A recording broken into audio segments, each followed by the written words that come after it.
also known as the Buckeye Bullet, who was born in September 12, 1913, in Oakville, Alabama, and was the son of a sharecropper and a grandson of a slave.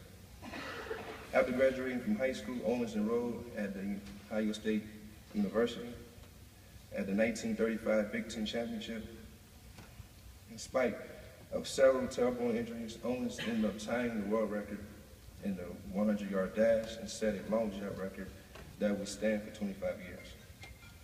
Owens also set a new world record in the 220-yard dash and in the 220-yard low hurdles. It was the African Americans' participation at the 1936 Berlin Olympic Games who helped cement American success in the events. Expected to showcase Hitler's statement about Iranian supremacy, the United States ends up winning 11 gold medals, 6 of them for black athletes. Owens was easily the most dominated athlete to compete. He captured 4 gold medals and broke 2 Olympic records. Along the way, he single-handedly crushed Hitler's myth about Iranian supremacy by becoming the first American in track and field history to win 4 gold medals in a single Olympics. While Owens helped the U.S. triumph at the Games, his return home was not met with a kind of fanfare one would expect. President Roosevelt failed to meet with Owens and congratulate him as a typical champion and was not properly recognized until 1976, when President Ford awarded him the Presidential Medal of Freedom. The mild-mannered Owens seemed not the least bit surprised by his home country's hypocrisy.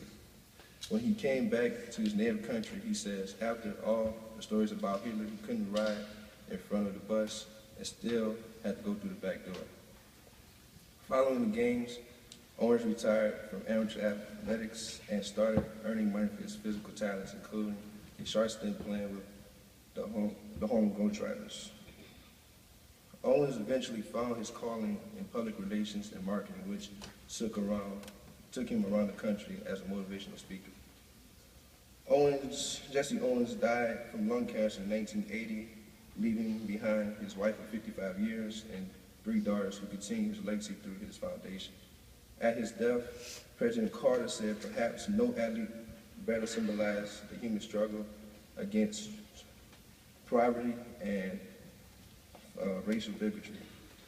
His personal triumphs as a world-class athlete and record holder was a prelude to his career devoted to help others. His work with young athletes and a spokesman for freedom are the rich legacy to follow Americans. Today, his memory is honored annually with the Jesse Owens Award, which is the highest award given to years of the best in track and field athlete. In the U.S., Owens has been ranked by the ESPN as the 6th greatest North American athlete on the 20th century, and his name has been memorialized in Berlin with a street directly in front of the Olympic Stadium named Jesse Owens Athlete. This Friday, The Race, the first film about Jesse Owens, will be released in the U.S. The film was supported by the Owens family and stars Stephen James and Jason Sudeikis. His life can be best summed up by his own words. We all have dreams, but in order to make dreams come into reality, it takes an awful lot of determination, dedication, self-discipline, and effort. Y'all dismissed.